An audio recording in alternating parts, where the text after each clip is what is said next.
Okay, we are live now.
Are we on, Joe? Yes, we are live, Araquel. We're just going to take a minute to share to some places. I don't see the link, so I will share Well, as soon as you I. are in the studio at this point. Oh, Okay, you're in the studio. Okay, and we are live on my page. okay. Okay, which is at Oh, I see it. Okay. josephmfirestone.com. And you shouldn't have any trouble seeing it. And we'll start in just a moment. I want to share to a few groups now. And I'm sure there are other people sharing for us as well as I do this. Just a minute.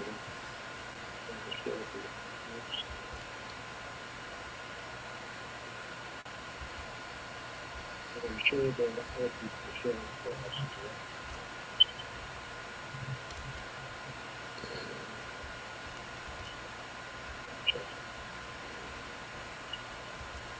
Hi, Dolores. Hi, Jim. Lana. Yeah, you got a lot of friends here.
Can you hear my birds chirping outside? I can. They are very cheerful. I like that. I like cheerful.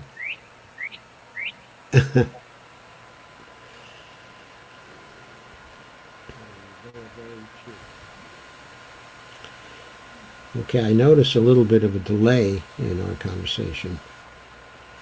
I'm not sure why that is coming about, but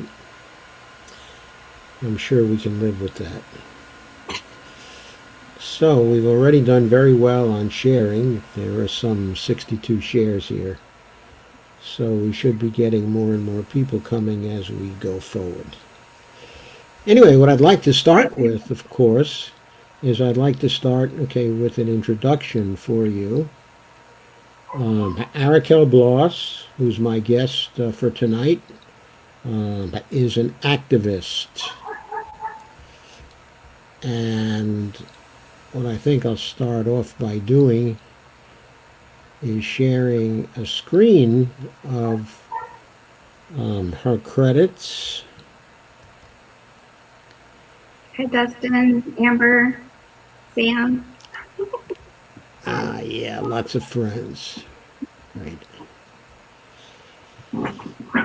So let me hit the share screen button.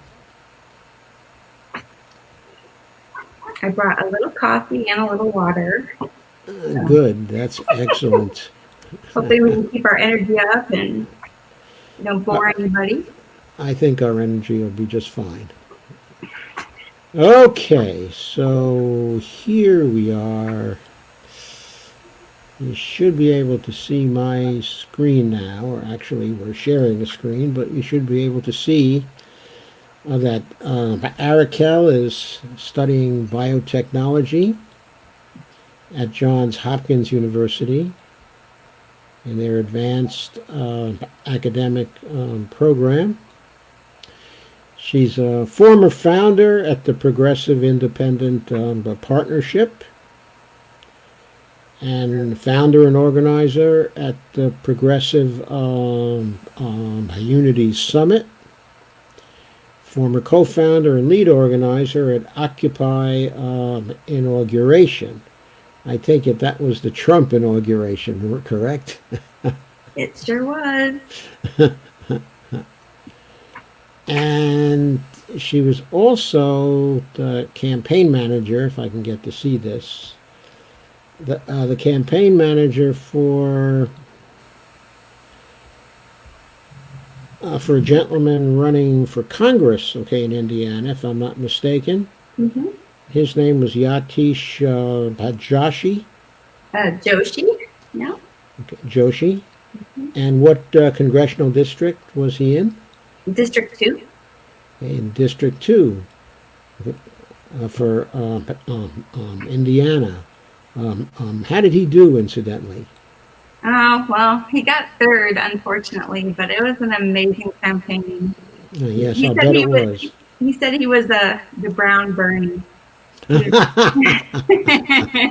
he had such a personality. Like, I think we kind of made him semi-famous, and people would stop us and we'd take pictures with him, and it was a really amazing campaign.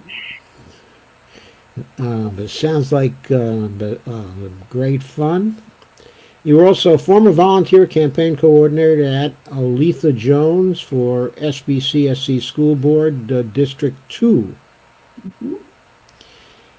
And most recently, you've been, I shouldn't say most recently, but just before most recently, you've been former campaign volunteer and social media coordinator at the Regina Williams Preston for South Bend. Was she running for the mayor of South Bend? Mm-hmm. Yeah, she was running for Mayor Pete's spot. How did she do? Oh, she's also a really, really good candidate. The machine here in Indiana is really strong. I know it is. It's really difficult, Kay, for insurgents to win. Mm-hmm. But nevertheless, they're often extraordinary people, and their campaigns are often fun. Lots and lots of fun. Okay, and your current project is CoronaStrike. Sorry, yeah, CoronaStrike.us. So can you tell us about CoronaStrike? .us. Would you like me to flash that on the screen? Sure. I can certainly very easily do that. Stop sharing that and start sharing the website for CoronaStrike. Yeah, for your viewers, you might remember that Indiana was one of the 33 states that signed on to that Hillary Victory Fund against Bernie. Yes, I remember. But you know what? Bernie won Indiana anyways in 2016. So I remember that too. That was wonderful. And then we won Michigan too. So yes, he did. Yes, he did. So that is a picture of the front page of the very handsome CoronaStrike site. Hmm. And so there it is, the call to strike for you. And questions asked, why strike now? And how we strike. So now I'm going to flip it over to you, Araquel, and let you explain for us. Well, there's been more than one time that I promised I was retiring from activism and organizing. So, after a couple of weeks of the coronavirus pandemic, I was just kind of waiting and waiting and waiting for someone to pick up the ball, and everyone was saying who's organizing, and it just kind of got frustrated and thought, well, I'll just start. So we launched CoronaStrike.us, and kind of my partner in it is Priscilla Grimm, and she's a veteran of Occupy Wall Street. So together we've got a good amount of experience, and we've brought in a couple wonderful younger activists that have really lent a lot of texture to our tapestry, a lot of energy, and no, so it's been really good. But that's kind of how it launched, was just, the foreboding feeling I think we all had when it first happened, and just kind of wondering who was going to start organizing. So it was as simple as that. Okay, can you turn down your volume just a little bit? You have a bit of an echo. How's that, better? I think it is a little better, yes. Okay. As we go on, we will see if that's sufficient, though. Okay, so what is the duration of the campaign? Okay, I get the impression it's until we make it. Yeah. Is that right? Yeah. We first, we launched, and then we got behind Cooperation Jackson and Black Socialists of America, who had, Black Socialists of America had endorsed the demands of Cooperation Jackson, who had made a call for a general strike. So we got behind those two orgs to help push them, and they kind of agreed to take us into their partnering initiatives. So we've been working with primarily them and Gen Strike 2020. So the four of us, the four orgs together, are working to lift up these strikes, call for strikes, give support, give tools, try to make it a thing. So we didn't have much time to do the May 1st. So Corona Strike, we proposed to do actions every first, and that's been adopted by our partnering initiatives. And that's so that we can be very agile in these times, that as we build our coalition moving forward, that we know and everyone knows that we have actions coming up, and we can change gears, switch gears as as the climate of our country changes. So. Okay, well, the climate of our country is really changing now. Mm-hmm. It seems to be getting nastier and nastier by the day. Mm-hmm. Yeah.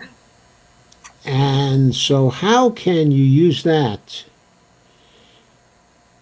to make a Corona Strike a roaring success for all of us?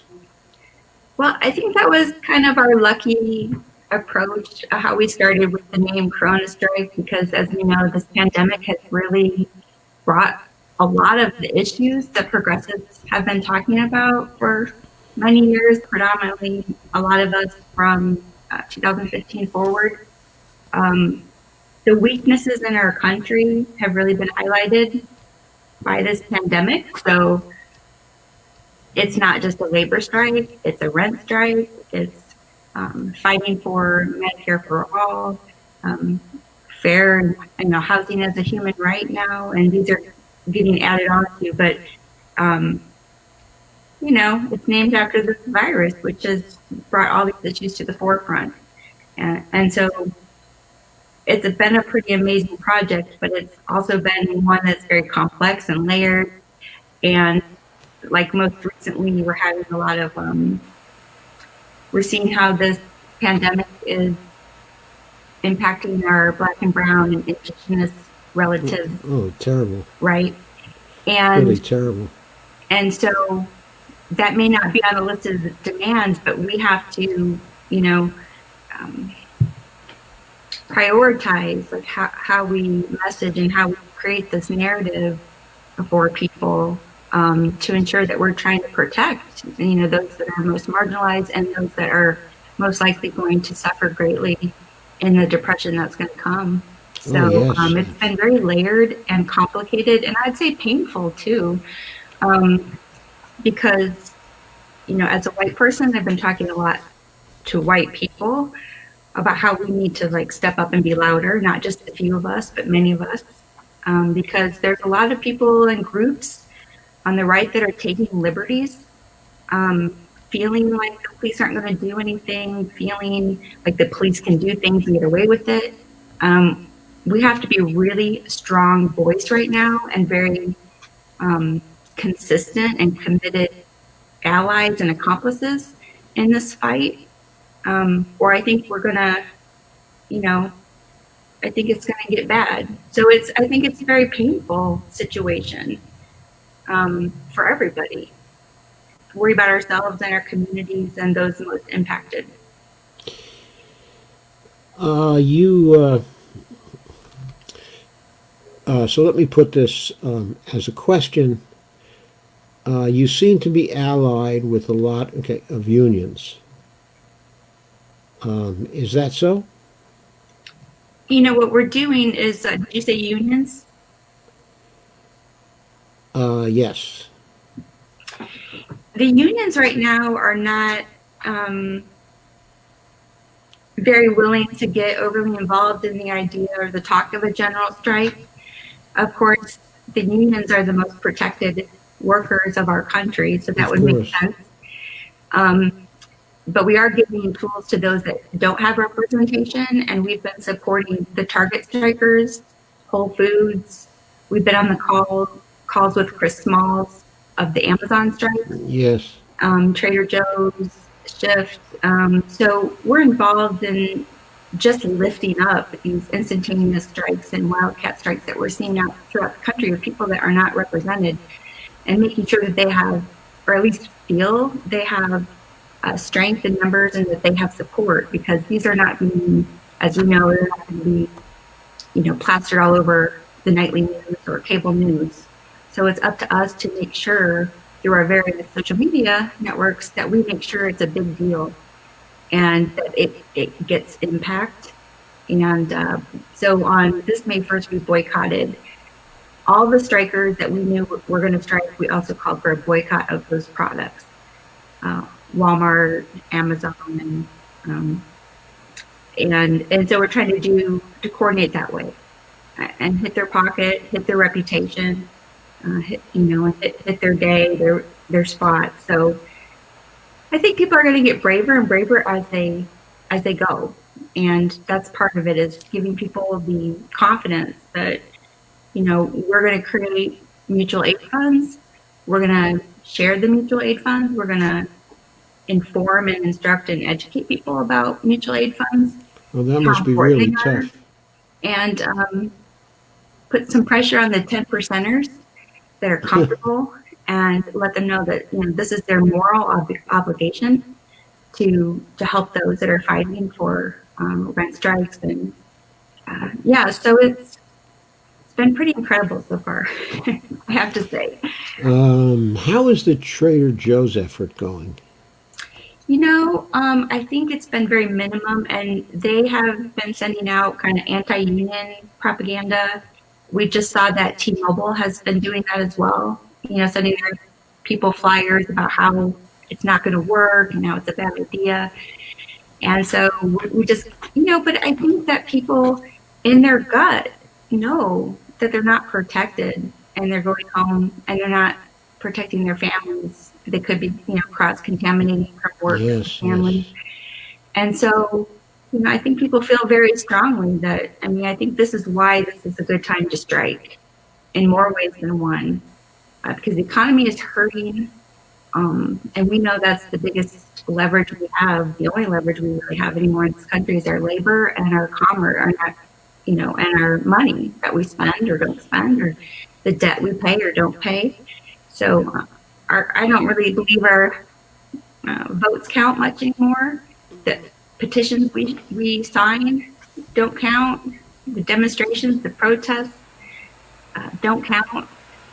So we just need to let people know this is the leverage you have, and now is the time. All right, and if we don't do it now, then when are we going to do it?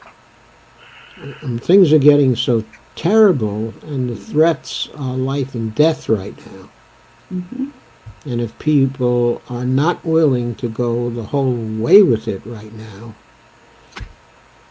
then there's going to be a tremendous amount of death. It's just shaping up that way. Yeah. The Republican Party is absolutely a death cult. Mm-hmm. Okay, and the Democratic Party is hardly better. Mm-hmm.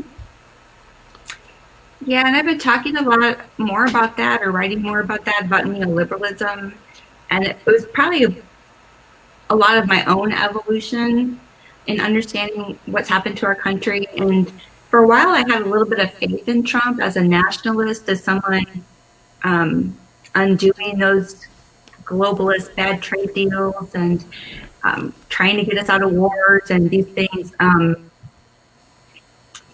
But as we know, as we can tell now, like domestically, we're not any stronger. Maybe the trade deals that he did, maybe they would have at some point made a difference, but when the pandemic The hit, trade deals he's done were just a hair better. Pardon me?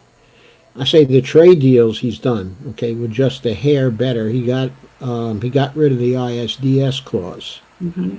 okay, and that new NAFTA deal, and he probably is going to go ahead, okay, and get rid of it, okay, in the other deals as well, Mm-hmm. but not for the oil companies.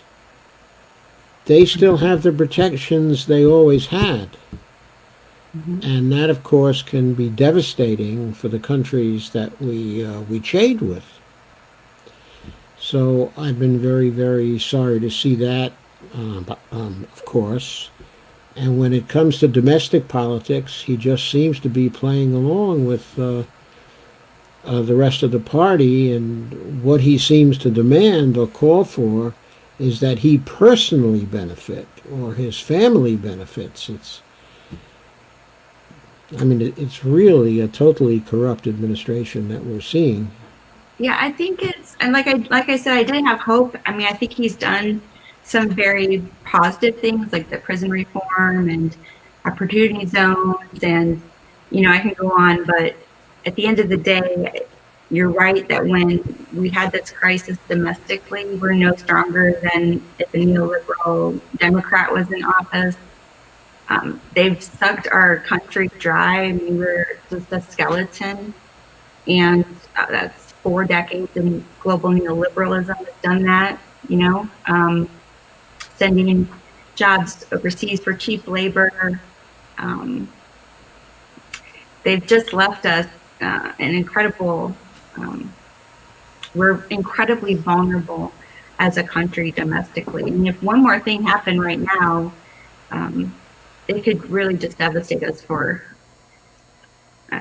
I'd hate to think for how long, but like anything that could happen right now, hurricane, tornado, could really devastate areas for a very, very long time. So I think the people in Congress that have been there many decades, they're to blame, and I'm not sure how we get them out.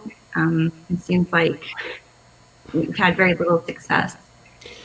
We have to pick our spots. It almost seems like job one right now is to get Nancy Pelosi out. Mm-hmm. Yeah, Nancy Pelosi on one side, okay, and probably Mitch McConnell on the other as another very key figure who has to go if we possibly can get him out of there. But certainly Nancy Pelosi, she's been absolutely neutralizing the Democratic Party. No, yeah, they're horrible. I mean, they're criminal. And thank goodness for MMT. And, economics is not my strong point. But what I have learned and what I have been able to convey to people is that we're being taken. Oh, yes, of course. Poverty is a political choice. The winners and losers of this pandemic is a political choice. And it's going to be us. It's going to be the bottom 50%, bottom 75%. So, yeah. We couldn't even get her to consider the ABC Act. She just doesn't want to have anything to do with that. They haven't even provided, rent support. Yes, I know. I know. mean, No these people rent have no- support and no mortgage payment support. No. Okay, I mean, at they all. were- And the yeah. banks are getting organized to start doing the mortgage fraud thing once again. Yeah, they're running all those small business things through banks, and the banks are just, getting all these like billions of dollars of fees to run. That should have all probably been done through the Treasury, just on a national level. I mean, it's taking too long. It's causing a crisis of leadership, a crisis of confidence. People don't know what's next. And of course, many states are opening up prematurely, and people are, they're blackmailing people. Yes. You don't go to work, then you lose your benefits, and this is, to me, it's genocide. It's 4 decades of slow genocide for the poor, the black, the brown, the indigenous, between mass incarceration, wealth inequality, poverty, drugs, crime. Yes, right. And right Violent. now, they're just accelerating the genocide. Yeah, so I'm trying to tell that to white people because I think that the white liberals, just as Martin Luther King Jr. had the same problem, he talked about that, so did Malcolm X and many before and many after, that those that are comfortable, even if they feel empathy towards what's happening, they are the obstacle on the left to actually have revolutionary or transformational change in this country. Oh, they are. It's really hard to open their eyes, and that's kind of what we need to happen. But perhaps we find ourselves in a situation where we're looking at probably 3,000 deaths per day for maybe months on end now. Mm-hmm. That's 90,000 fatalities per month. And even though poor people are bearing the brunt of that, it's not going to hit the poor people alone. Mm-mm. It's going to hit everybody. So to me, a very big question is, when will the comfortable people begin to feel not quite so comfortable? The interesting thing is when we had the crash in 2008, I owned a business and I lost that business. I didn't want to risk, taking credit. It wasn't worth it to me to take out a bunch of loans, try to save my business, very small business. But I kind of thought at that time people would change. They would downsize their homes and they would not get on the credit card debts and the big mortgages, and it didn't happen. It's like we didn't quite learn, and what we're doing in this country is not sustainable. It's not sustainable. So we can learn it now, or we can learn it more violently and more horrible in 5 years, 7 years, 9 years, 10 years, 12 years. But it's going to happen. We are going to collapse the way it is. I mean, that's the inverted totalitarianism that Chris Hedges talks so eloquently about. Corporate money feeds into politicians. Politicians deregulate the corporations. The media owes the corporations, and it just goes in this thing where we're a corporate totalitarian state. And in that kind of trajectory, it doesn't stop until we collapse, until they've gotten all the labor out of us, that, there's nothing left. It collapses and we build again. How can CoronaStrike help us to adjust this genocidal strategy that we're experiencing right now? Well, I think as we're a woman-led organization right now, and the organizations that we've partnered with are Black-led, it's a really amazing kind of. I think we're probably a little more radical because of that. I think because we want to talk about, um, we can make demands of capitalists, but we're going to end up still like with capitalism. We're still going to be slaves to the boss. And I think it's time for a more, it's not even a revolutionary idea, but it's almost going back to more simpler times, and building communities, and reducing consumerism, reducing our use of energy, reducing, our work hours, and maybe cohabitating. These simple things that we can do at home could really change our lives, our quality of lives, Yes. and also transform our nation. Because right now we're kind of just puppets of the elite. But I hope that as we build, people get courage that this country's ours. I mean, when we stop working, and we knew this back, I mean, we talked about this after Occupy inauguration, that after maybe 2 weeks of a national general strike, it's over. It does not take long once you hit critical mass to have everybody giving you what you need, because this country cannot function without its labor. And we're very powerful together. They keep us divided, and there's people fighting to have things open. And like you said, people are going to keep dying, and eventually those people are going to wonder why they were fighting to open it up. So, yeah, I hope we move this into like a beautiful transformative time.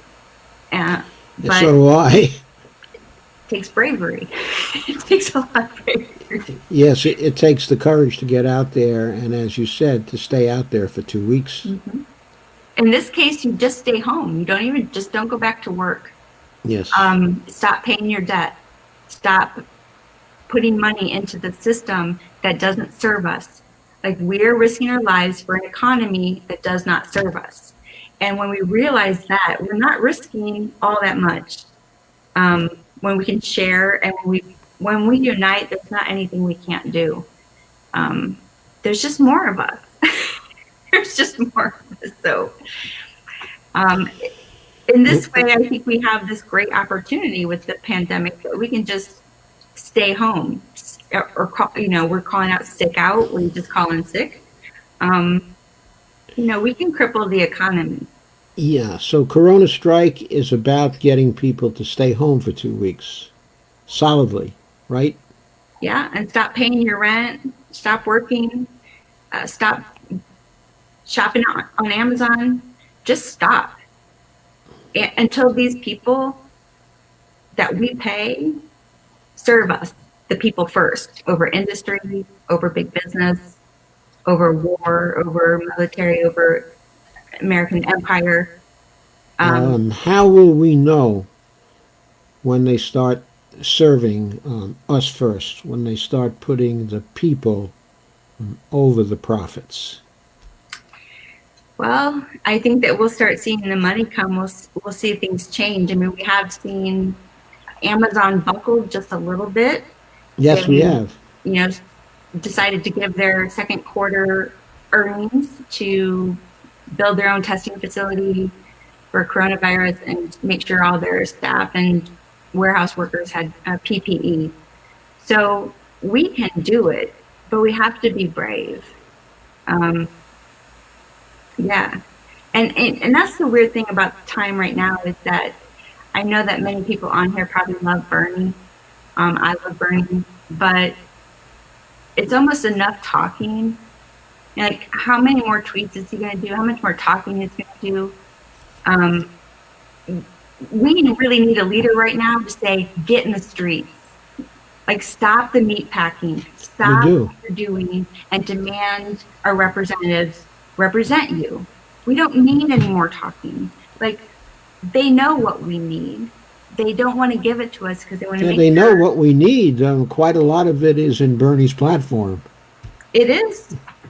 But we can't keep just talking about it. There has to be a We plan. have to make him do it. Yeah, I mean, it's a really, really frustrating because it's not the time to talk anymore. The time, and we don't have time for incrementalism. I mean, we look at the coronavirus right now, okay, it's a big deal, and we may go into the greatest depression that this country has ever seen. Our food supply chain may break. Um, we have a really hard time ahead, but when you add on top of that, that all the insects in the planet could be dead in 10 years, or all the fish in the ocean will be gone in 30. We do not have time for incrementalism. We don't have time for 10 more years of trying to get one progressive into the House of Representatives or one progressive into the Senate. Yes, We don't I have time for that. completely agree with that. We Hmm? don't. I completely agree with that. We don't have the time.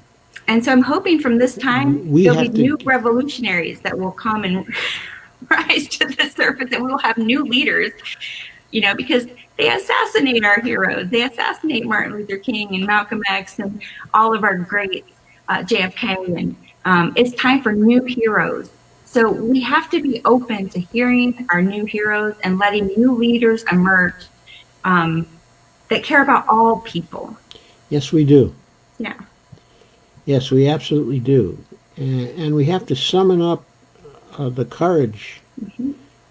to stay home, not just for those 2 weeks, but it may take longer than 2 weeks. Mm-hmm. The strikes of but during the 1930s took a lot longer than 2 weeks in many cases. Mm-hmm. And people got hungry and they still struck.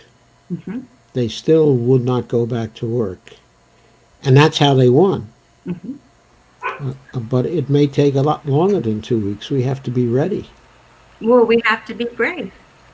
I mean, And we the have to thing have is, the mutual aid funds you talked about. the what? Yeah. The mutual aid funds, okay, you talked about. Yeah, I think that everyone needs to kind of get more familiar with that because that's direct money that the community puts out for emergencies or strikers or, rent strikers or whatever is needed. It doesn't go through any kind of bureaucracy. It's democratically, people centered. And if we learn this, this is the great thing about this opportunity to transform is that I think, I don't know if it's spiritually or psychologically or emotionally, we know that how we're living is not right. Like, we know we don't have the deep satisfaction in our relationships. We know we don't have joy in our work. We know that we don't have commune with nature. We know all kind of this innately, and it's come out in mental health crises and drug addictions and suicide. We're so connected, and yet we're not united. We don't feel any sense of a community or worth.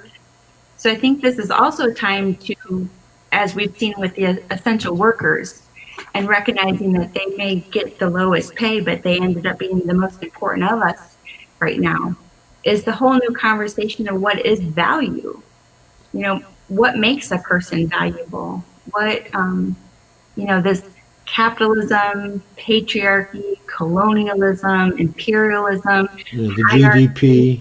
right? We've had this whole horrible thing, and it's time to start building a horizontal, uh, maybe a balance in yin and yang, add the feminine quality Yeah, to, we have to talk, as you said, in terms of what is really valuable, right. not what is valuable from a narrow sort, okay, of economic view Mm-hmm. within a capitalist type, okay, of structure. So many of us do jobs that are not valuable at all in any human sense of what, okay, is valuable. Mm-hmm. but we do them anyway. Okay, other people say what we're doing, okay, is valuable, and they may pay us some good money to do it, and then the money is supposed to be a measure, okay, of the value. But we know that it's not really a measure of human value. Mm-hmm. Right. Okay, it's really a measure of what is value to those who have power of what they want to see done. Mm-hmm. And we're missing so much of the tapestry of life. There's been a cynicalness that's been really showcased through this when people are like, oh, it's just the older people that are dying, or oh, it's just the sick people that are dying. That's not a healthy culture. I mean, we're Ah, okay, Araquel has dropped off for just a minute. I hope that she will be back soon. All she has to do is click the link again. I'll try and get her again.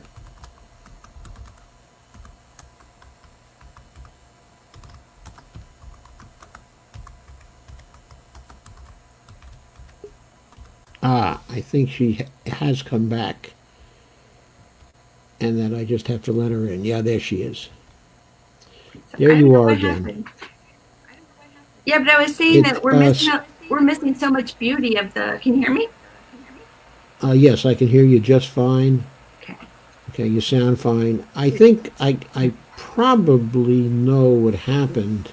That kind of thing can happen if you're not actually cabled up to the internet. Oh, it just kind of blinked off. Yeah, sometimes it blinks off the camera. Okay, will blink off. Okay, if you don't have a connection that's a direct one. Okay, I had that happen to me for a long time. And then I found that I could make the stream a lot more stable, but just by buying a cable. Oh, It cost me $6.50 or something like that for a 12-foot cable. Okay. And now I'm really rock solid. Okay, and then I found I was still having some camera problems. mm-hmm. Okay, so then it sort of occurred to me that I had a USB port on my computer that was a 3.1 version USB. So I said to myself, well, what would happen if I plugged it into the 3.1 version USB? And I did that, and since then my camera's been rock solid Oh, wow. for more than a week now. So those two very simple things, one cost me nothing, and the other cost me $6.50 or $7. And I found that my stability problems were over with those two small changes. Okay, so anyway, advice for a future interview. Okay, but to go on, yeah, the question of value is really a central question in reorganizing ourselves. Yeah, and I think inherently we understand that we're missing a lot of life. You know, that we've kind of been programmed into this weird like work spend cycle, Yeah, which kind of work, keeps us plugged in. shopping. Hmm. Things that kind of emotionally replace the things that I remember when I was a kid. We played checkers. We played. Yeah, I'm sure many people are yeah, I thinking. remember that too. I mean, many people might be thinking about this with the quarantine now, but the cats in the cradle thing with the yarn. How many hours we would do that? But I think we're missing a lot, and I think this is an opportunity for us to each. Instead of our use like our common emotions that we're constantly feeding off of, which is confusion and um, anger and fear, that we start thinking about intuition and like following our hearts and things that, these intangible things that we can't possess and that maybe we've left behind. But uh, I think together we can both save the planet and save ourselves. But it's going to take revolutionary change at home. At home. So. It has to start at home, Mm-hmm. and it has to start in developing the communities. Mm-hmm. And I think the strange thing is that in some ways we're developing the communities over the web. Not Yeah. completely touchy-feely because, of course, there's the distance. But we do develop some real friends over the web I agree. And this over a period of quarantine time. with the Zoom conferences have been so lovely compared to other ways of organizing and connecting because everyone has their face and their camera. Everyone's equal. Um, I hope that definitely continues because it gives us access to the most remarkable people right at our fingertips. Yes, So. yeah, that's amazing. Okay, so but tell me more about the actions CoronaStrike Mhm. is planning. Well, we're kind of in the supportive mode. On June 1st, we're going to ask for a sick out. So Uh, if you're being forced to work, call in sick with us and make your stand. Also, it's really important for us to be a lot of wave with our hashtags and networking and pushing on social media so that these things make an impact. Um, there may be 20 people standing outside of Amazon, but we can make a huge difference if it gets shared or the impressions are like 300,000. So, everyone just, if you can just plug in, like follow Corona Strike on all the platforms, Cooperative Jackson, Black Socialists of America, Gen Strike. Uh, it's going to be incredible, but I want to tell your viewers that I think it's going to get hard, but not to lose hope. I think Studs Terkel said that hope dies last. yes. And as long as you have hope, then you can be brave.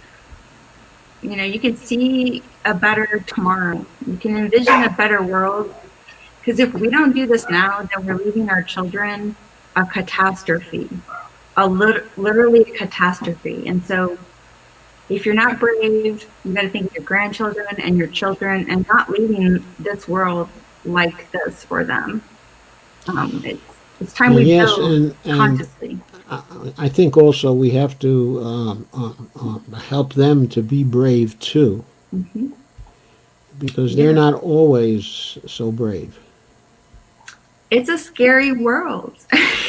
It is much scarier than when we were young. But you know what? It's scarier what these people that we idolize, that are celebrity, that are billionaires, that have power, it's scarier what they do to us in insidious ways than what our neighbors might do because they're desperate. Yeah, I think there are some of us, okay, who idolize them, but I think by now there are many of us who don't. Yeah, and I think We've it's a lost very that. positive change that we start valuing not only what is of value, but like who is valuable and why are they valuable. Um, And in some ways it depends on when you were born. I think that people who were born before the Second World War, when we grew up with much more of a historical memory of the Depression. It's not that we necessarily remember the Depression, okay, and the Second World War, but it was near to us, okay, in history, and we learned a lot about it, okay, and we read a lot about it.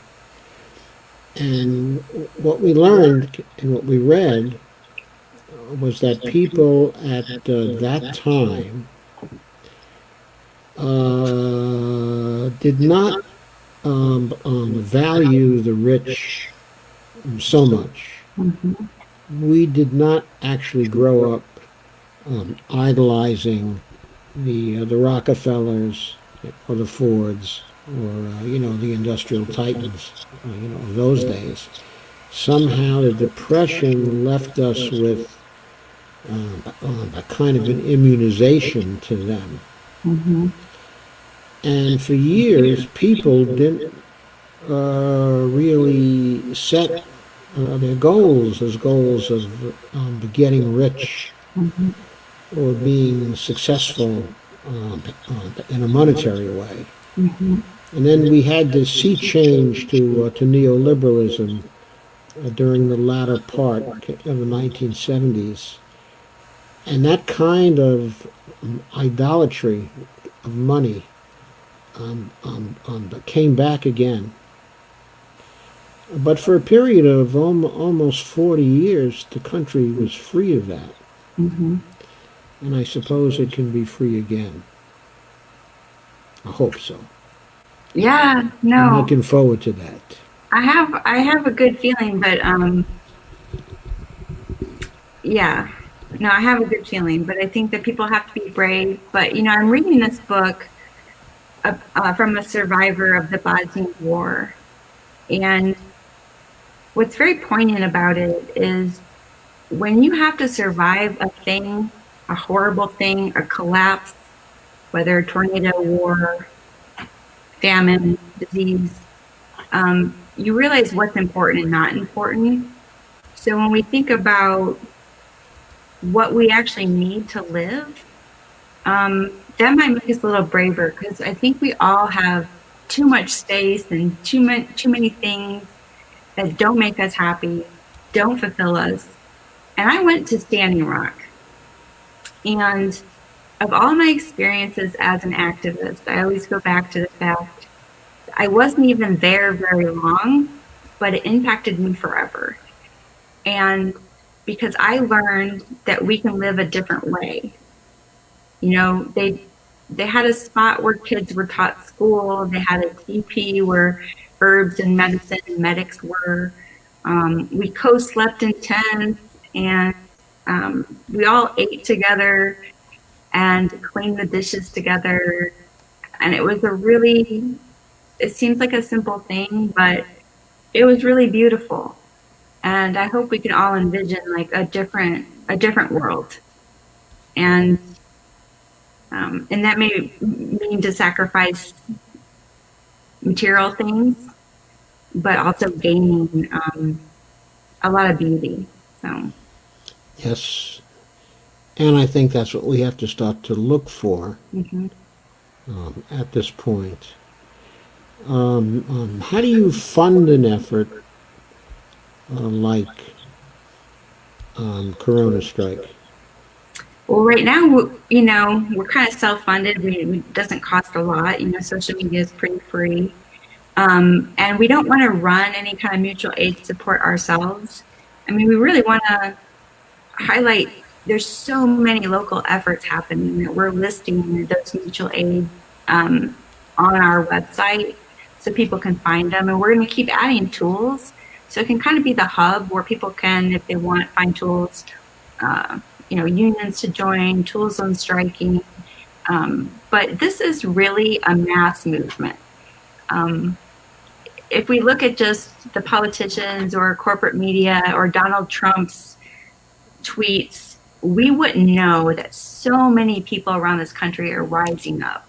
It's a huge movement, and so it's pretty cool. So June 1st will be another day we're asking. 1 in 3 people cannot pay their rent. They haven't paid their rent I since know. April. I've So been hearing that. yeah, so we're asking that you look out for your neighbors. Make sure they're not being evicted. Stand up for people. Share your food. Share your resources. Um, we can only do this if we stand up together. And what I've been saying to people that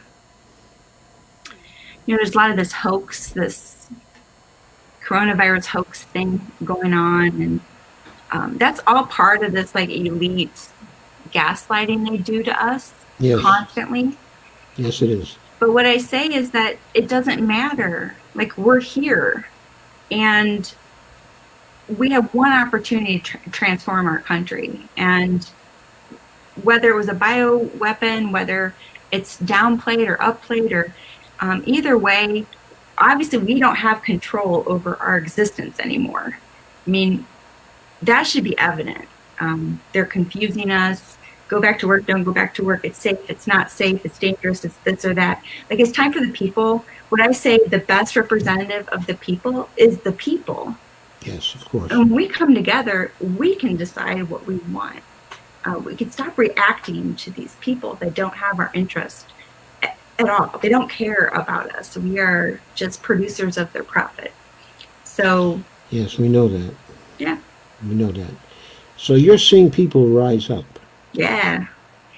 It's And incredible. you're seeing it all over the country. It's getting reflected in your efforts. Mm-hmm. Oh, it's beautiful. From the prison caravans, the big push to let people out of prison, let people out of jails, the rent strikes, the labor strikes, all the different ways. And even if you can't strike, we're going to start giving, it's been many decades since this country's kind of been more familiar with strikes and labor issues. So you can show solidarity by slowing down at work, slowing your truck down, not delivering everything. I mean, it's to show the economy that we can slow you down, that we can impact the bottom dollar. And I just think it's going to grow and grow. It's been amazing. It's been amazing. So. You must have tried some crowdfunding. Has that worked? I have not done any crowdfunding. We're pushing the mutual aid funds, and I hope that everyone goes to their local ones and donates to them. Okay. How can we find where those funds are? Yeah, those should be, well, we're listing them as they come to us on our website, but I'm sure you've got local Facebook groups. Just put mutual aid in your town and someone will have it, and get involved. Great. And usually this mutual aid is also like, I can provide babysitting, I can provide food. But I want everyone to think a little more radically than they're used to, because this can get really, really, really bad. And I think it's human nature to live in denial, and it's human nature to not be sure if what we're feeling and what we're seeing is aligned. But I want everyone to be sure that you have extra canned goods in your pantry, that your home is resilient, that you've got, flour and things that are disappearing, seeds, yeast, flour, pasta. So first, make your home resilient, because if you don't have a resilient home, you're not going to feel resilient anywhere.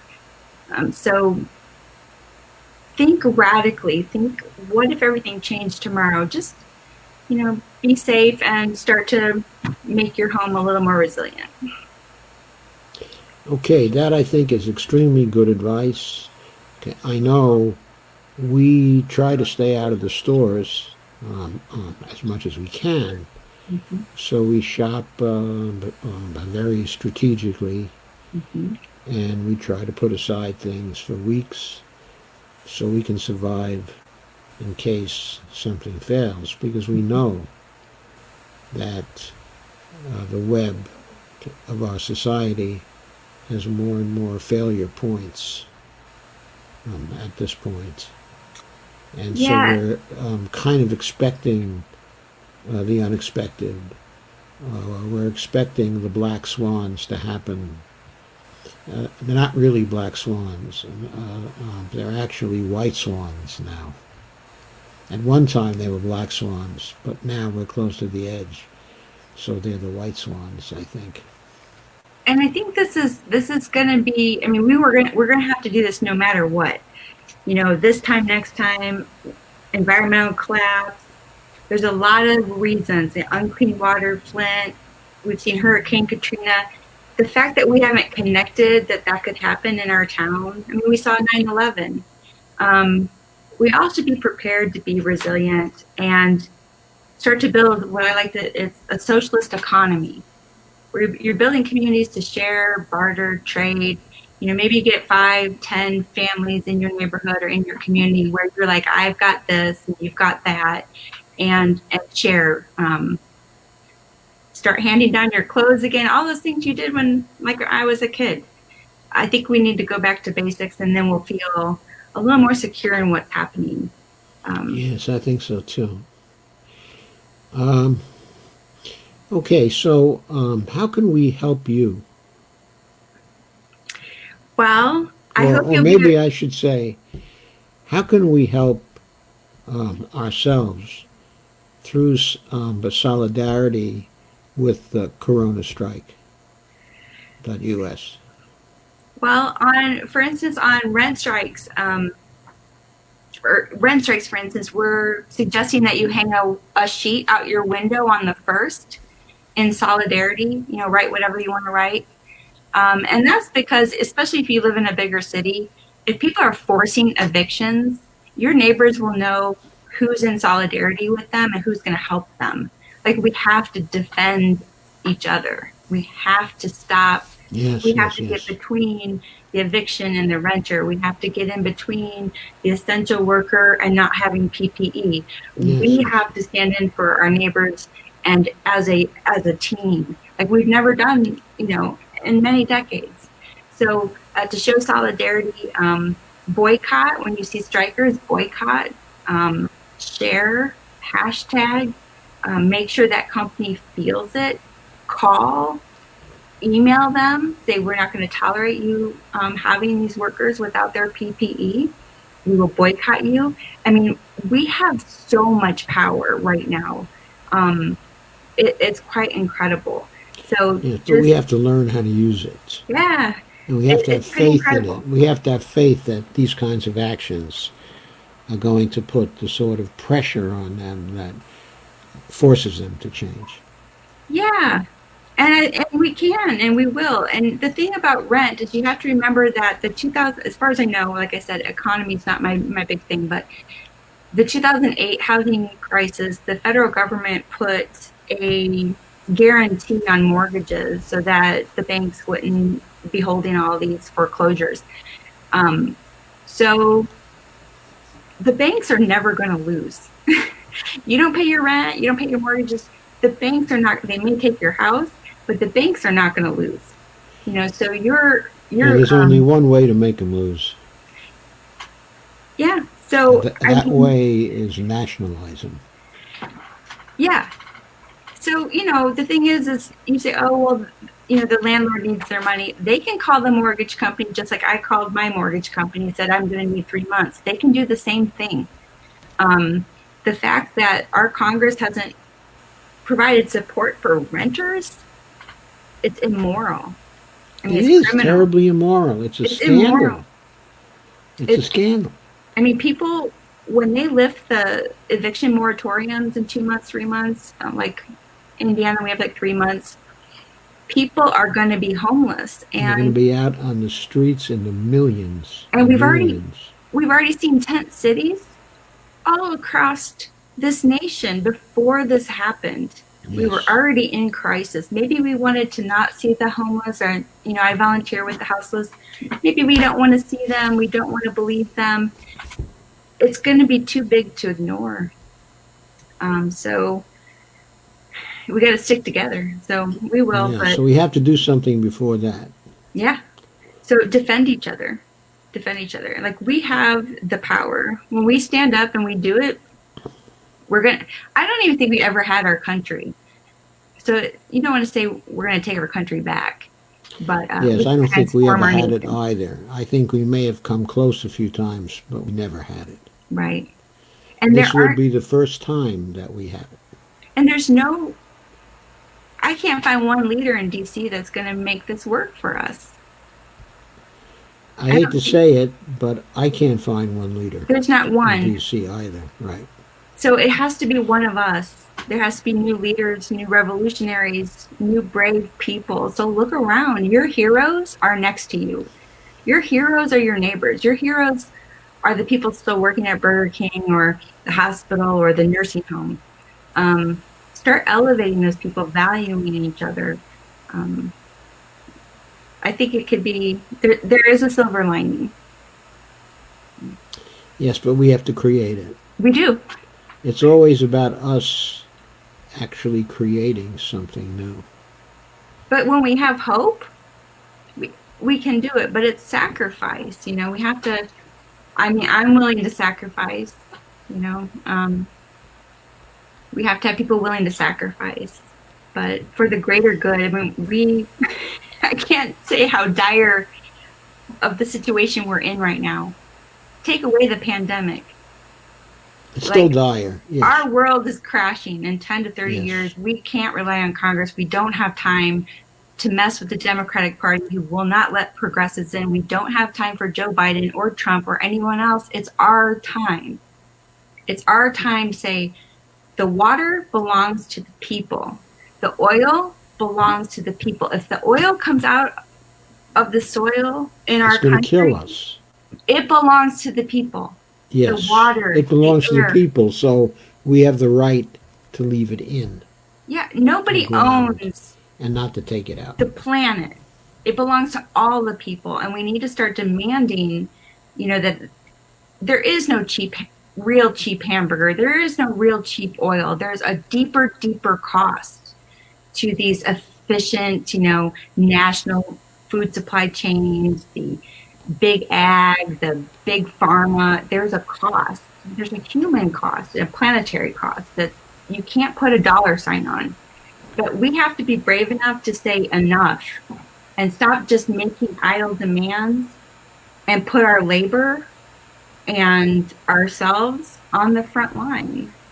So, Okay, let's take a look at some of the comments, okay, that we've gotten, because I'm sure that we're going to find a way to come up with some very good points based on some of the comments we've had from our very active friends out there. yeah, I see Sam said about consolidating, and you're right, because these small businesses here that they're not supporting, they're going to close.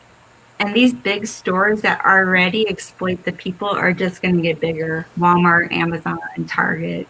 Um, yeah, it's going to be. Starbucks. Mm-hmm. It's not the world I want to live in. I don't know about you. Yeah, not the world, okay, that I want to live in either. No. We have a cafe that we go to here. It's a small business. They have two cafes. They have one in Reston, and they have one here, okay, in Ashburn. Okay, and that place is just such a pleasant place. Oh, we can find a quiet time, Mm-hmm. and we have some coffee, and we can have things like small dips, and they don't cost much, and it gets us out of the house. Okay, and it's very social, and it's not a it's not a large company. It's just got some very friendly people, and we're afraid that when we come out, they're going to be gone. It's a lot going to be gone. And because we know they're small. Mm-hmm. There are many already closing, and the sad thing is my father knows somebody that got a $1.2 million small business loan, and he's bragging he doesn't even need it. I mean, he's just going to put it in the bank. He's making his people work. I mean, we have to start demanding people do the right thing, even if it's the hard thing. I mean, that's how I was raised, kind of old school. I'm old. But these companies need to do the right thing, even if it's the hard thing, even if it's not the most profitable thing. Like, we need to start demanding people just do the right thing. Yes, I agree. So, That people do the right thing. And that we have to make them do the right thing. isn't that sad, though? I mean, I think maybe the corporate structure, people don't feel any personal accountability anymore, like they would if it was a small company that had been in your town for 40 years. It's just, Yeah, it is because of the size of the corporations, Mhm. and it is because, well, I think again it started in the 1980s maybe. Okay, but I remember when I first got my PhD, which was a very long time ago now, in 1965. Okay, and I went to my first job. It was a pretty big place, had 1,600 people who worked there, and they were basically a government a contracting place, but it still had a lot of the family about it, and it had a sense of social responsibility, and we learned about corporate responsibility in that place, and the people who ran it thought about their responsibility as a corporation, and they took it at least somewhat seriously. It was not just a veneer. They did things that they did not have to do, and it cost them money, okay, and profits. Mhm. And then that kind of thing stopped. It stopped in the 1980s. It seemed like nobody was concerned with anything except for the bottom line. Mhm. And that was what was important for the stock market.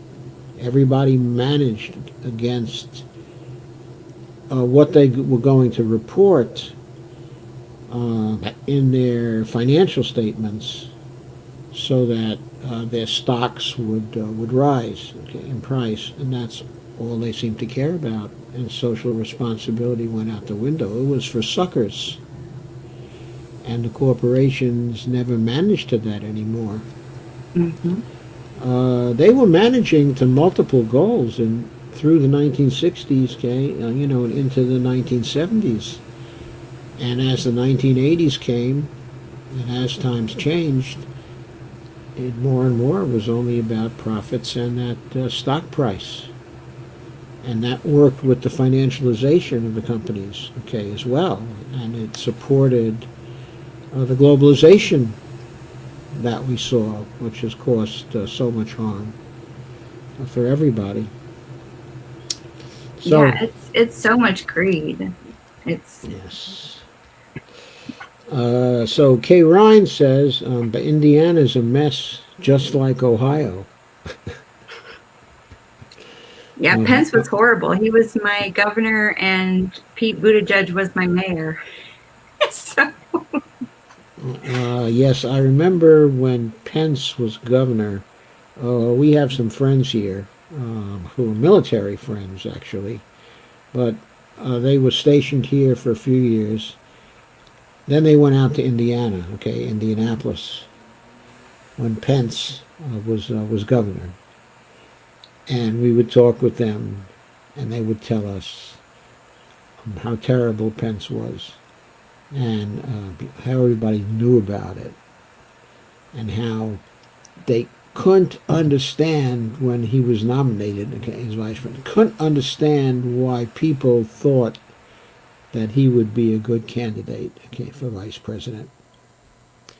And then soon after that, after he became the vice president, their tour of duty ended, okay, in Indiana, and they came back here, and they're living, okay, in Alexandria now. And now they have Pence even worse because he's the vice president. well, Trump is not stupid. I mean, I got him the Christian right, the white Christian supremacy people. I mean, Pence is a bigot. I know. So he's a bigot in all different kinds of ways. I know. So, okay, let's get into what people are saying. But Stephanie says that you can do anything you set your mind to, that you're excellent, dedicated activist. I try real hard.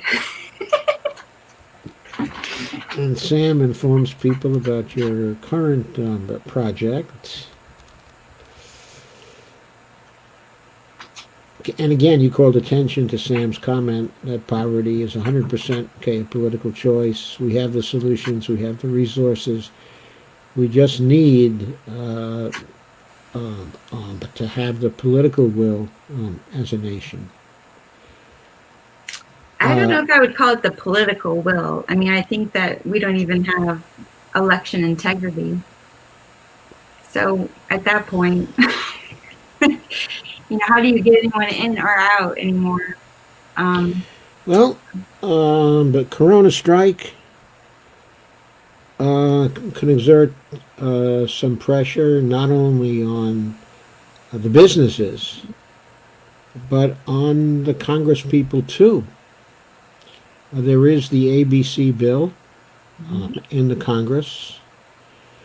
Okay, it's a bill for people to have a basic income of $2,000 per month for as long as the crisis lasts. And after the crisis ends, okay, it's $1,000 per month for 1 year afterwards. Okay, and the bill, importantly, is funded by trillion-dollar coins. So if passed, it would be the first case of anything that was funded by trillion-dollar coins. And hopefully it would teach people the very important lesson that the federal government doesn't have to fund things through taxes, doesn't have to fund things through debt instruments. It can create the money, as Article 1, Section 8 of the Constitution says. And that's a very important political lesson for people to learn. So if we could get that bill passed, it would be a very, very significant thing, not only from the standpoint of saving people from the economic effects of this, but also from the standpoint of teaching a lesson that would be very obvious for them to learn in that situation. Ooh, we funded that just by fiat, actually. Yeah, I think a lot of that good stuff is happening right now, but yeah, striking. It's happening in terms of proposals, but not getting through Pelosi's screen, not even getting to a vote, which is one of the important reasons why we have to get her out of the way. Even if we got someone in who would bring these things to a vote, yeah, we might get some changes. I don't know. I still don't think that's the solution. Right. Okay, I think the solution is much more CoronaStrike. And I want to address Steve because I understand he feels like it's really bad. And the interesting part about which Steve are we talking about? Steve Wolfbrandt. Yes, Steve Wolfbrandt. Yes. And so I want to just acknowledge that it's really, really bad.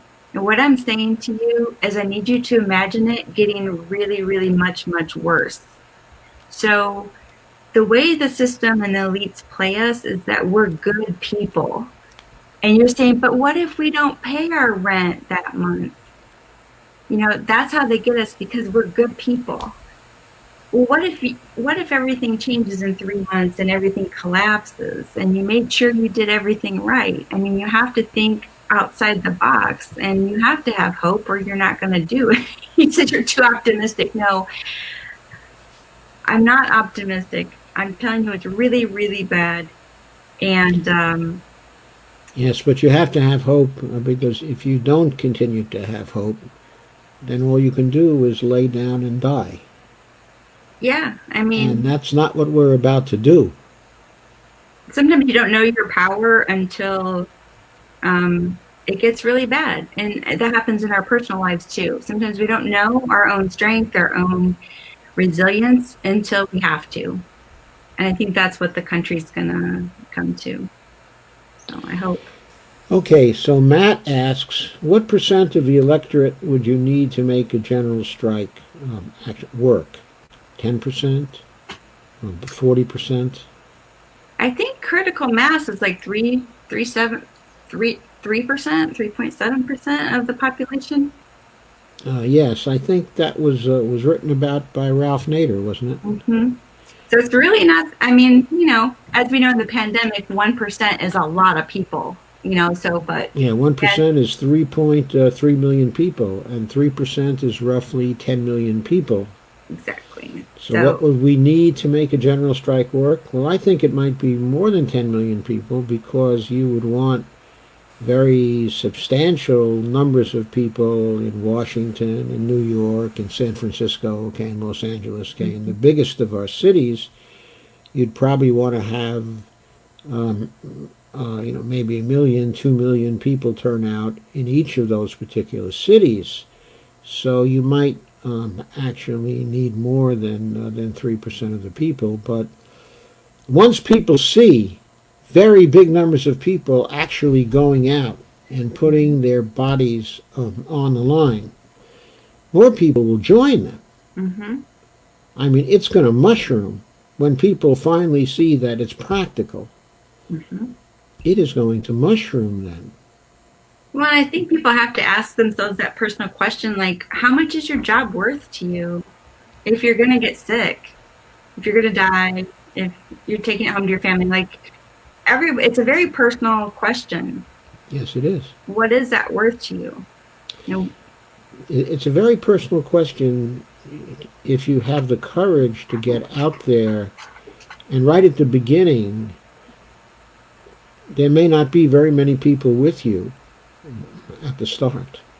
hmm So that's going to take some courage.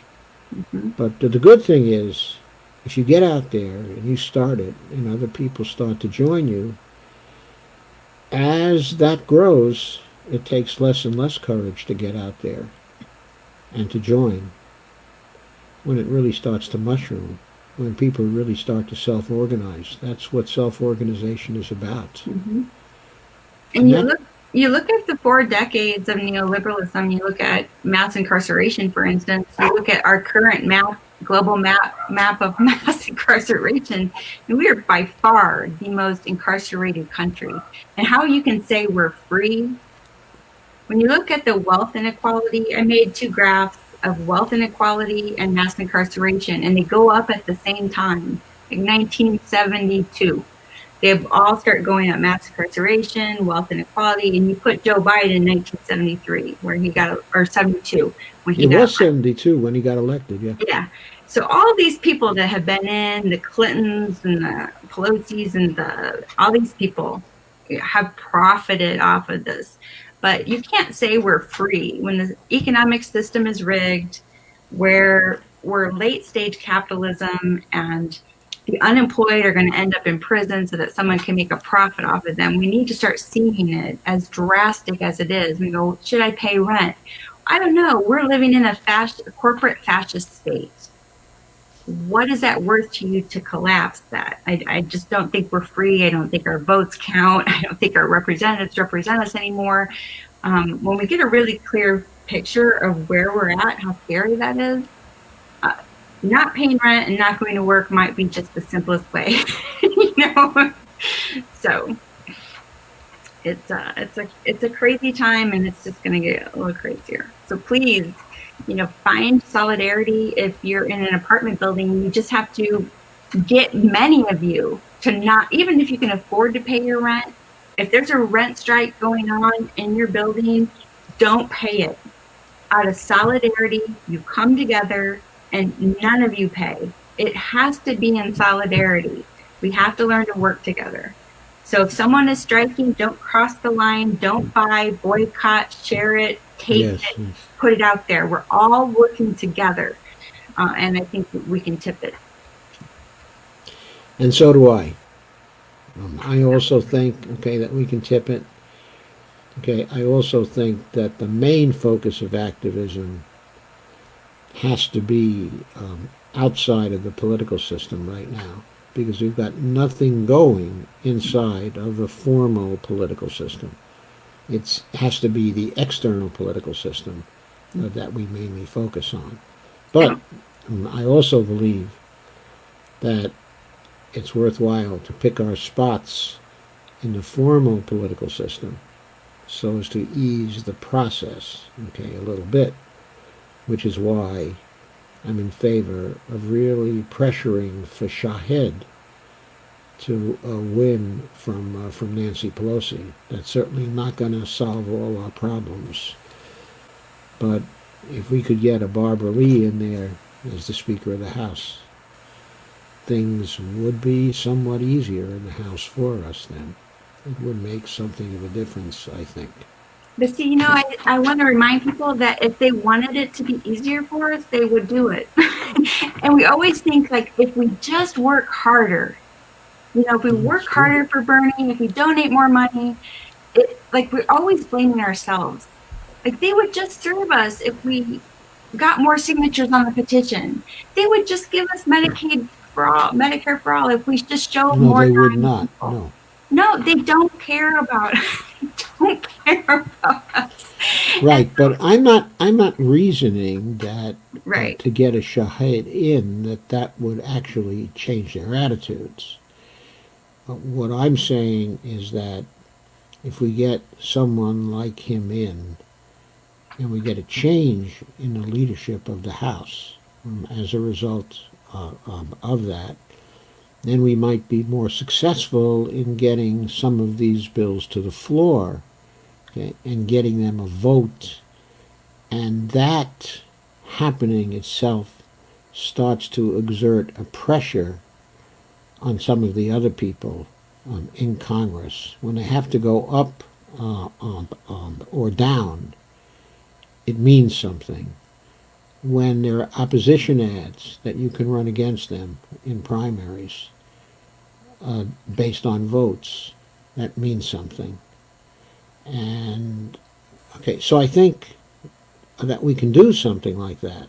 But I also agree, okay, with Araquel that the main focus has to be external to the formal system right now, because that's the only thing that's going to change the formal system, is to have that pressure from the outside constantly coming in.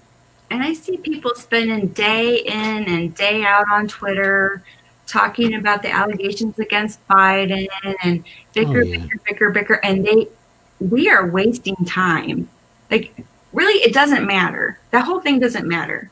It's all horrible choices. It's all corrupt. It's all establishment. Nobody's going to give us what we need, but we're wasting time. We're facing, like, probably the greatest depression in U.S. history, and we're bickering about whether this woman is telling the truth or not. It's all, it's schizophrenic. I mean, they've got us in this weird kind of, we're like rats in this thing where we're not paying attention to, we're going off the cliff. Like, come on, people, like, stop. Just, they're both horrible candidates. Like, it's time to take action. So, Right. So spend more time making solutions and getting self-resilient, getting your home resilient, getting your communities resilient, making sure you got clean water, you got food in the pantry. It's going to get bad coming up. So don't waste your time on what they want you to focus on. As long as you focus on what they want you to focus on, you're not holding them accountable, and you're not getting prepared to leverage what we have left, which is our labor and our spending. So.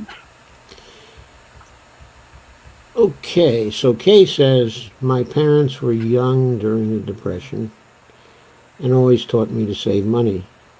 Mm-hmm. Unfortunately, now that I'm a low-wage Social Security person, I can no longer do that, okay, or Medicaid will drop me, even though I only get less than $700 a month. This system penalizes people for saving any money. Mm-hmm. The system is not for the people. It keeps people very, very desperate. And it does penalize us to keep us dependent. Mm-hmm. That's what it's about. Mm-hmm. Kay says we need a whole system change, and of course, that is what we're talking about here. Mm-hmm. And Materato says Sanders had a DNC puppet in severe cognitive decline, a global pandemic that fell into his lap, and a movement of millions that was ready to walk through fire for the cause. And he gave up all his leverage. Is anyone else angered by this? Yeah, Matt, I'm furious about it. I'm really furious about it. Yeah, I'm with you there. I'm mad. I mean, we have no leaders right now except for the people. There's no leaders in DC that are telling us it's going to be really bad and you need to hit the streets. I mean, we kind of need to save ourselves right now. So, And that's what CoronaStrike.us is about. yeah. At some point, the landlords are going to want their money, and banks will want their mortgages, or they will take your house. That depends on how much we can change the system. Yes, we can, of course, buy off the landlords, and we can either buy off the banks or nationalize the banks. And how can we buy off the landlords? We can have the government assume the responsibility for paying that rent and for paying the mortgages too. Mm-hmm. And if we don't want to pay the mortgages to the banks, as I said before, we can nationalize the banks.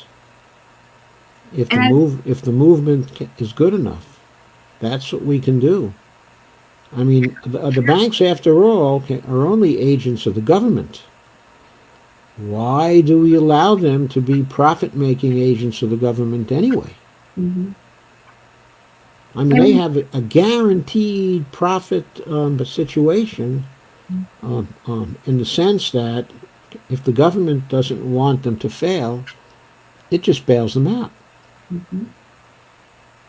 And we need the landlords on our side. You know, when I have someone comment like, well, I'm not rich, I'm a landlord. And like, we need you on our side. Like, you need to pressure Congress to pay the rent.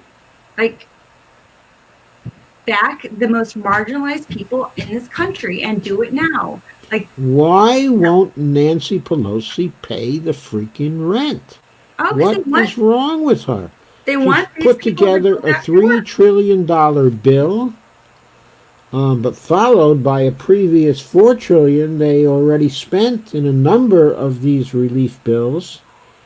And in not one of those bills is there a provision to pay rent for poor people. Yeah, they don't want anyone to be comfortable. They're toying with us. And you know what I hope? They toy with us enough that we get mad enough to stand up for ourselves finally. I mean, I can't believe this government has gotten away with pillaging our nation, our jobs, our unions, our right to work states, assassinating our heroes, pouring drugs into LA in the 80s, the crack epidemic, the mass incarceration. We have tolerated so much that we're like blind to it, but we need to be mad. We deserve to be mad. So. Yes, the media has played a role in making us blind. Mm-hmm. But it's not all on the media. It's on us too. Mm-hmm.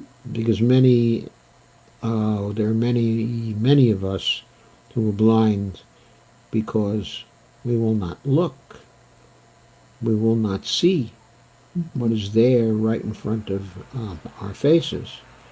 Where I live, okay, which is in a building for active seniors, okay, it's basically an apartment house, but it's a little more social, okay, and a little more community oriented. The people here like to keep informed. The way they keep informed is they turn on their television sets and they watch the mainstream cable stations. So they're watching Fox or they're watching CNN, okay, or MSNBC, as the case may be. And they will not look beyond that. They know nothing of the alternative media. They know nothing, okay, of YouTube. Mm-hmm.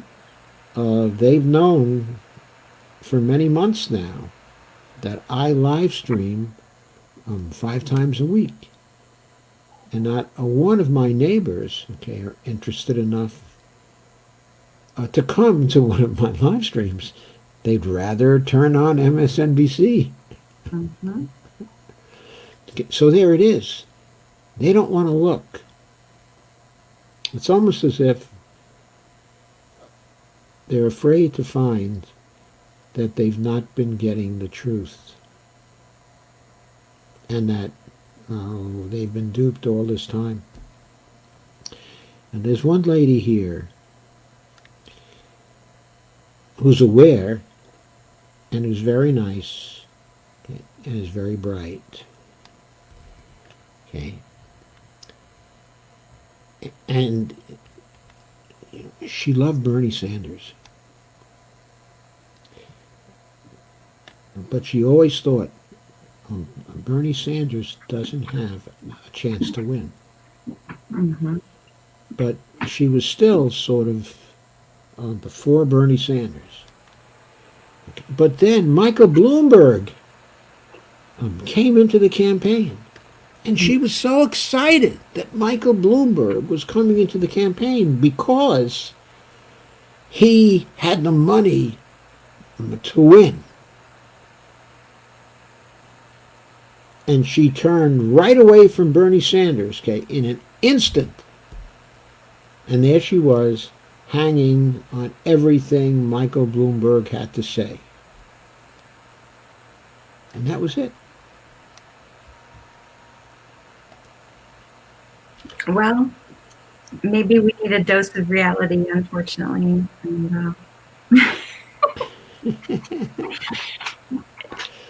And so Amber Lee said, I'm 40, but I'm very connected to the Depression era. My grandmother was born in 1919 and had my mother late in life. So you've got some history, Amber Lee, right? Some history. Sam says, in my opinion, Standing Rock was less than 24 hours away from starting a real revolution. mm-hmm. But why do you think that, Sam? And do you agree also, Araquel, that it was 24 hours away? The weirdest thing about probably the whole era, because if your viewers don't know, I founded the Progressive Independent Party, went to Philly, and was in that crowd of protesters at the DNC in Philly. And that was probably the first time as an activist that I noticed it just, I think we were all shocked, and many people are still traumatized at how we were treated, how Bernie delegates were treated. It really opened our eyes to the truth. So by the time we got to Standing Rock, they had a media table right at kind of the entrance where you could check in if you were media, sign in, get a media badge. There's no media there. No CNN, no nothing. It was really, really surreal that what people saw at Standing Rock, they saw because people live streamed and shared it. And that was a mass movement. But at the same time, they had signal blockers at Standing Rock where you had to go up to social media hill and hope you could connect your phone. So they had ways of stopping us from streaming. They also had auditory things where they could hear whispers, and they were eavesdropping on the planning and the activism. But I think that's when we began to realize the importance of independent media and the strength that we had in sharing on these platforms, because the media really, if it's not seen, it doesn't happen. Yes. So it doesn't matter what you do. If they ignore it, nobody knows it happened. So that, again, is but now we're seeing censorship. It used to be on YouTube, you could type in whatever, Bernie Sanders, and you get a bunch of independent media. Now it's pages and pages of Fox, CNN, NBC, ABC. They've stacked YouTube with corporate media, and it's really hard to find just random information, just fun, new, let's see what's new out there. So we Yeah, have to that's continually been, be agile to get our words out, get our messaging out. But yeah, it could have been huge. It was a beautiful. There were people from all over the world at Standing Rock. It was an amazing thing, and they just won finally a federal case to stop No Dapple. That it was illegal to do what they did many years later. So for whatever, you're right, and they still don't have it. look at what they're doing to the Sioux tribe in South Dakota right now. Um, Trying to get the checkpoints removed. They can't even dictate what's good for their own uh, reservation and health. Yes. So yeah, we learned. I think everyone in the movement learned a lot from 2015 to 2020. Yes. Yeah. Yes, I think so too. And Stephanie says, this is why I look up to Araquel and why she is my role model. She has such a big heart, superior intelligence, and can definitely hold her own in a man's world. I hope to one day be like her. So you have a real fan out there. Oh, I love her. She's a sweetheart. Yeah, she is. And Sam says, we're the movement to restore humanity in our society. And Warren Peace says, we are already doing that.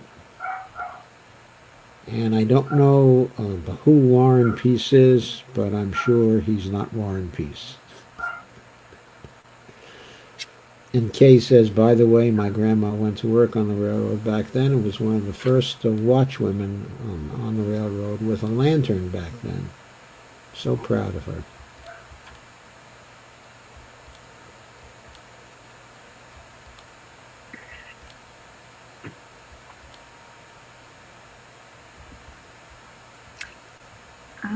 I'm reading Sam's comment about Standing Rock.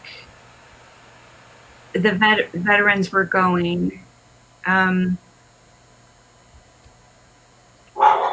you're right. It ended right as the veterans arrived, and it was a combination of bad planning because the veterans came during winter. They didn't bring their own supplies, their wood and things like that, so it really tapped out the people that were there. But yeah, Tulsi showed up right then. The media showed up for a minute, and then the Army pulled the lease, and soon enough it was bulldozed, and it was gone. Just as quick as it appeared, it was gone. But it was history. History was made. And I think we Yes, need it to was. remember the beauty of that. There were so many beautiful moments of healing between the indigenous and I think just Americans, an understanding, the fact that we went there to stand in front of them as we were asked, take the bullets or, take the, there was a lot of healing between the cultures and I think that those are lessons that we should apply to the Black community, the brown community, on how we can best support their liberation. But pretty powerful, very powerful. So Lana says that she's more angry with Obama and the establishment, who twice took Bernie out as a real contender. Mm-hmm. And she says that Bernie has done a lot. We would not have the movement without him. We expect him to be Superman. It's unrealistic, okay, and it's ridiculous, okay. And I agree, but there's another way to look at it as well. But Bernie's idol was Gene Debs. That's who he tried to model himself after. And the only thing I have to say about what happened to Bernie, especially this last time, is okay, if he were Gene Debs, he never would have ended that campaign. He would have gone right to the convention. And he would have had a strike outside it. So I think it's fair to say that even though Bernie has done a lot, and we should be very grateful to him, we also have to realize that he did not live up to his own aspirations. He did not live up to his own ideals. So, Well, I hope, for as much criticism as we're going to give Bernie, and he could have revolutionized this country. I mean, he could have run as an independent. He could have started a new party. And we begged him. We this and that. He kept. yes, and we would have been behind him 100%, and we would have given every last penny we had And to we see him need to grieve succeed. that. We need to grieve that in the end, We do. like we should be angry, we should be sad, we should feel deceived. And then at the end of the day, when we're saying, do we pay our rent on June 1st or not, I ask you to have the same bravery you expect of your leaders, to stand with your neighbors, to stand with your community, to stand up to the government. And you need to be the Bernie that we didn't have. Your disappointment should inform you on what we need to do moving forward. And in that's a blessing, and we can thank him for that. But it doesn't stop. We know it has to be done. We need to do it without him, unfortunately. So Steve said we can't support your organization. There are many who are not working at all, and we gave all our money to Bernie before that fucker stabbed us in the back. Oh, we're broke. Well, Yeah. okay, I don't think that Araquel has asked for any support for her organization. No. But first of all, No. what she's asked for is support for mutual aid funds. Mm-hmm. And of course, okay, if you're broke and you're not able to support the mutual aid funds, then you're not able to support them. But okay, it's still important to join up, okay, and to be a part of it, okay, and to share in it. Mm-hmm. And then when things get a little better for you, to be supportive of those funds. Mm-hmm. Because those funds are going to be the backbone of a new movement. And like share it on your Facebook and on your Twitter and inform people. If you're in the top 10% of this nation, which holds 3/4 of the wealth of this country, and you are secure in your employment and your safety and you're working from home, you need to give to your mutual aid funds. Profits are not free. Profits come off of someone's labor, someone's resources, the earth's resources, pollution. It comes from somewhere. We all need to put pressure on the top 10% to give back to the community from which they profited. And we need to put social pressure so that, if you're broke, the mutual aid fund is supposed to be there to help you buy food, buy essentials so we can all get through this together. So, put pressure on people who are okay to give back. It's the right thing to do. It's a moral thing to do. Sam says, I worry about consolidation. How much power will we have when Amazon and Target are the only places left to buy anything? I'm seeing even other online retailers starting to falter compared to Amazon. When Amazon and Target are the only places left to buy anything, then we will be truly very powerful. Because if we withhold our support and our purchases from Amazon and Target for just a few weeks, they're going to be in big trouble. at that point.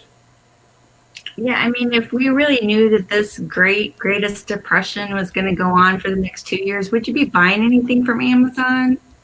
I mean, we need to change our habits to disempower these corporate, mega powers and take away their powers. So, um, you know, we just got to stop spending our money on it. Save your money, save your money. Now's the time, for sure. Okay, so it's 10:52, and we've been on for nearly 2 hours. Would you like to continue, or would you like Oh, to? that's up to you. I don't want to bore your people. I don't think you're boring people. I'm not getting that impression. Let's go back up to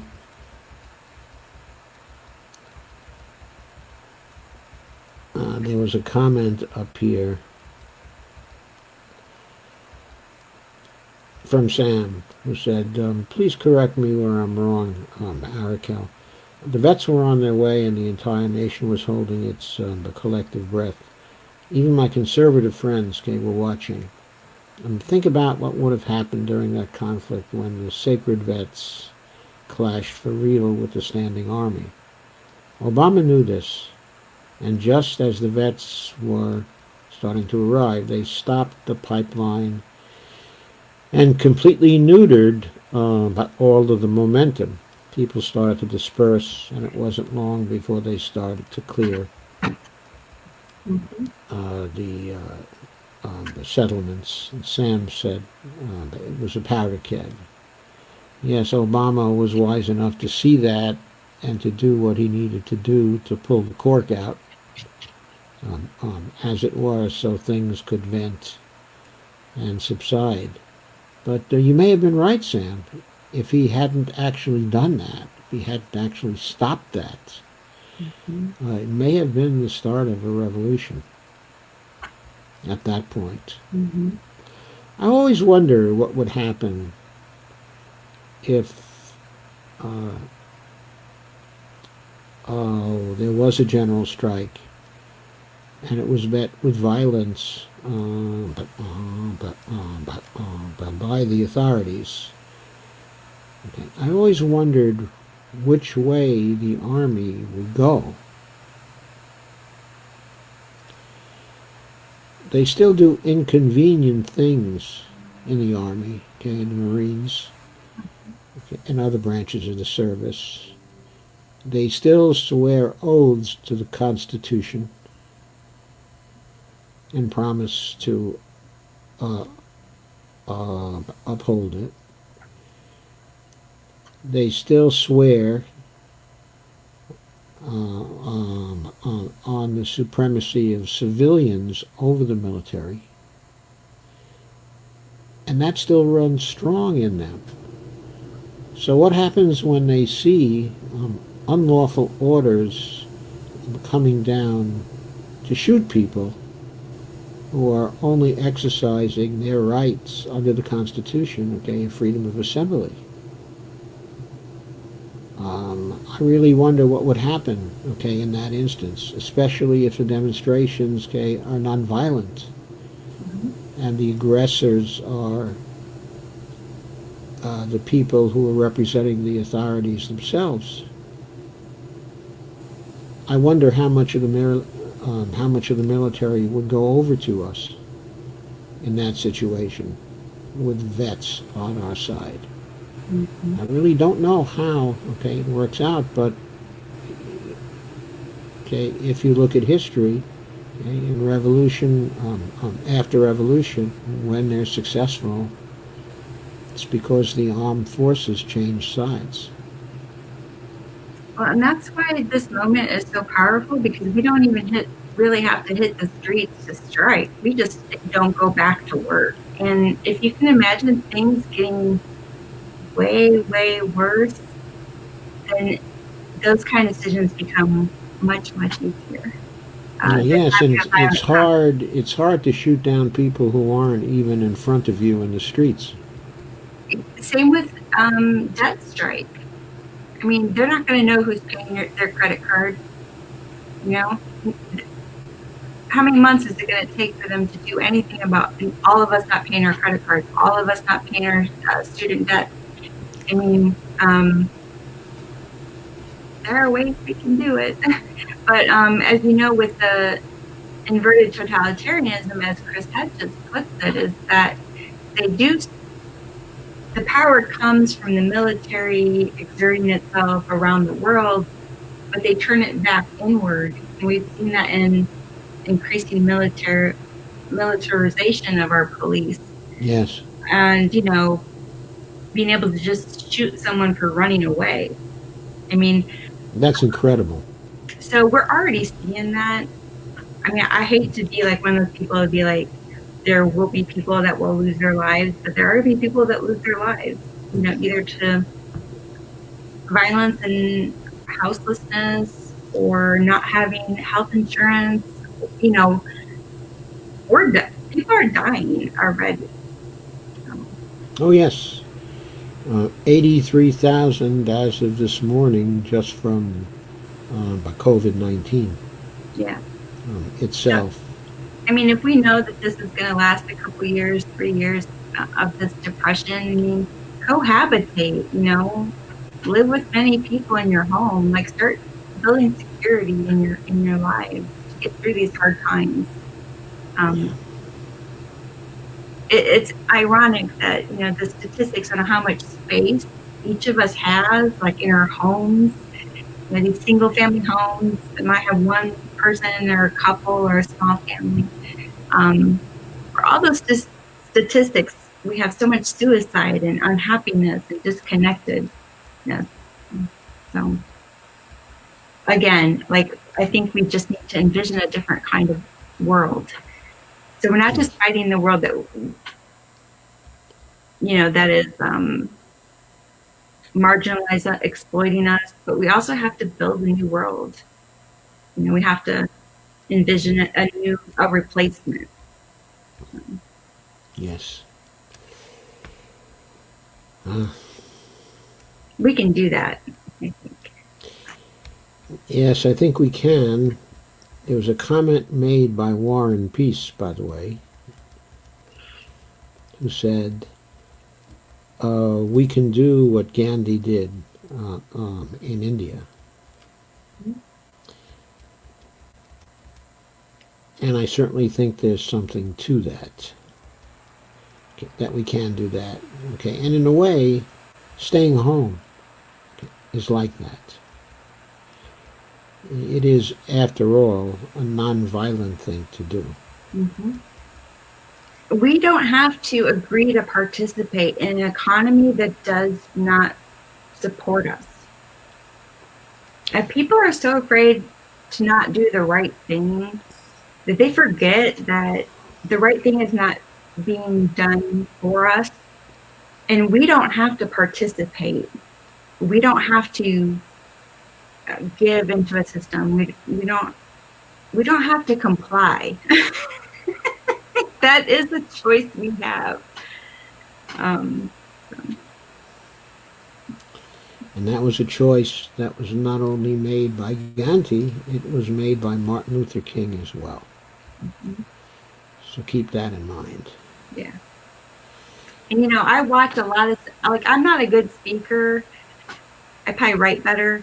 But I watch a lot of speeches of my heroes, and the mountaintop speech, Martin Luther King Jr.'s last sermon, and he got shot the next day, is so powerful. Yes. Yes. And he said, we're gonna get there, and he may not be there to see it, but he is seeing we're gonna find the promised land, right? We're gonna get there. And he said, justice delayed is not justice denied.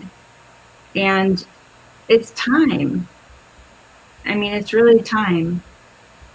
There's a lot of people that have gone before us. There's a lot of people that have sacrificed their lives to show us the way. And we need to remember them, that we're not alone in this fight, that they've laid many, many bricks in this in this road to point us in the right direction. Okay, and Michael Janovic, if I said your name right, if I haven't, I apologize, says, Araquel is so strong and an incredible organizer. Thank you for all you do. Keep it real and keep hope alive. Together we can do this. And yes, we can. So I'm going to ignore Steve Wolfbrand's last remark. And that's okay. You know what, Steve? Do you want your house taken or your life? I mean, Oh, okay. We have destroyed so many countries around the world, yet we still haven't processed the fact that how fast things can change for us. That not paying 1 month rent may be the simplest, most nonviolent way to have our politicians serve the people than any other way. But you can keep being good if that's what you want to do. If that's the biggest sacrifice anyone makes is to lose their house in this revolution, Well, we don't have a house to lose because we lost our house a long time ago. Yeah. And we learned to live quite happily without it. Yeah. It wasn't really a problem at all. Of course, it helped. It helped, okay, that I grew up in an apartment in New York City, so I was used to apartment living. I never thought of the house as a home anyway, because it wasn't an apartment. Strange, I know. I mean, we really are really resilient beings. I mean, we are. Look at Syria. Look at Aleppo. Look at the children that had to live through that. And what I'm saying right now is don't waste this time thinking that it's bad, but don't waste this time thinking it's always going to be this good. And Steve says, Doc, the armed forces will fire on the public. Don't think they won't. 4 dead in Ohio. Steve, I know the armed forces, okay, are going to fire on the public. Some of the armed forces, in some of the places, are going to fire on the public. But all of the armed forces, in all of the places, are not going to fire on the public. 4 dead, okay, in Ohio. I think you're probably talking Kent State now, okay? But those deaths and those firings contributed greatly to ending the war, okay, in Vietnam. It changed things. Okay. And even though 4 were dead, okay, in Ohio, there were an awful lot of survivors, okay, as well. And an awful lot of soldiers and Vietnamese were also saved. So there are always 2 sides to everything. And I know you see that. I know you see that, Steve. And the reason why I know it is because you were one of the hardest workers for Bernie out in Italy, weren't you? So you had to have hope at some point. And Steve's asking me, am I going to live in the street with them? Steve, I am not afraid. Like, I am not afraid. So if you're asking me what I would sacrifice, I'm not afraid. Because I see where we're heading, and where we're heading is really scary. So I'm not afraid to lose my home. I'm not afraid to lose my life. I'm not afraid. I'm not afraid. And Sam asked us to imagine what would have happened if a vet who fought for our freedom took a bullet or comparable injury from one of those cops at Standing Rock. And he says we need to collaborate with vets more. I agree that we need to collaborate with vets more.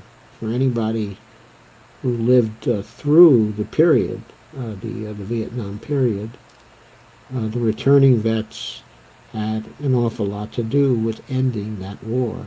Mm-hmm. And it was they, after all, who told us about it, who told us about what was real on the ground there and what was going on there. Mm-hmm. And what was going on not only with ourselves, but also to the Vietnamese people as well. I happened to be at Standing Rock on Veterans Day, actually, and there was a ceremony that went all the way down the street to the bridge, the infamous bridge over Cannonball River, and across the bridge was the militarized police, right? And we had this beautiful ceremony, horses and drums, and they were actually going to put the ashes of a veteran that had recently passed away, an indigenous veteran, into the river. So it was this big, beautiful thing. And when they played taps, I believe, if I'm remembering correctly, it was very powerful, but all the military police took their hats off. And it was just this beautiful moment of like togetherness, and honor. So there were moments like that. Yes. Yes, they did blow a girl's arm off. Yeah. We were planning Occupy inauguration and trying to get to Standing Rock at the same time. So we had some of us at Standing Rock and back and forth because we were planning Occupy inauguration at the same time. Sam says there are no two ways around it. There will be sacrifice and loss in this revolution. That's very real concept. Does nobody have honor in that anymore? I mean, there is honor to sacrifice for the greater good. My friend Julia Butterfly Hill, she lived in a tree for 730 some days, if you guys remember Julia Butterfly Hill, to save the red oak there in California. And when I talk to her, she doesn't have much hope because she doesn't believe people are willing to sacrifice their comfort to save the planet. And I'm always trying to tell her, because it's been 20 years since she lived in that tree. She's probably one of the strongest activists we've had in Gen X, certainly. And she has very little faith in mankind. And I'm always saying, I hope she lives to see the day that we decide to sacrifice our comfort to save the planet. That's my hope. Okay, I think, on that note, it is, as they say, time to say goodnight. I could use some outro music now. I could some whiskey. But I thank didn't you, mean to get so Araquel. serious and depress people. So I hope for the best. I hope things just get better and we go back to work and things get normal. I hope, but Okay, and so do I. But being realistic, it is going to take struggle, mm-hmm.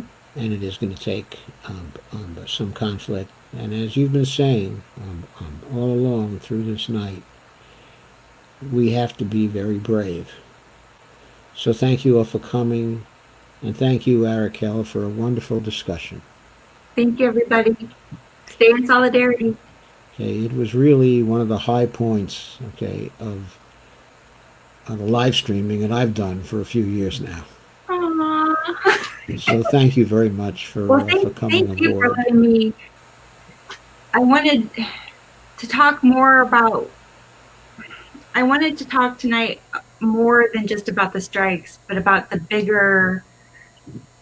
of my bigger thoughts and feelings and fears. And so thank you for giving me that platform, and thank you everyone for staying and listening. Okay, well, if you'd like to talk a little more about that, then please do. I don't want to keep you. I just want to say thank you because I hope we develop something that's balanced and in harmony, that respects one another and values people for not their monetary worth or their job or their education. So Um, that's just what I wanted to say. So thank you for giving me a platform. Okay, my pleasure. And I also want to say, okay, that if you would like to say more and you want to come back on, you have a standing invitation from me, Um, okay, to come back on. Just thank give you. me but 2 days notice, and you've got it. Thank you. Okay. And I stand with all of you. So reach out to me. If you have a strike or an idea or anything, like, let's work together. So, And remember, it's CoronaStrike.us. yep, And you also have a Facebook page, okay, at Araquel Bloss as yep, well. So you're easy to get to. I am. And so thank you again for coming. Thank you, Joe. Good night, everybody. And good night, everybody. Oh.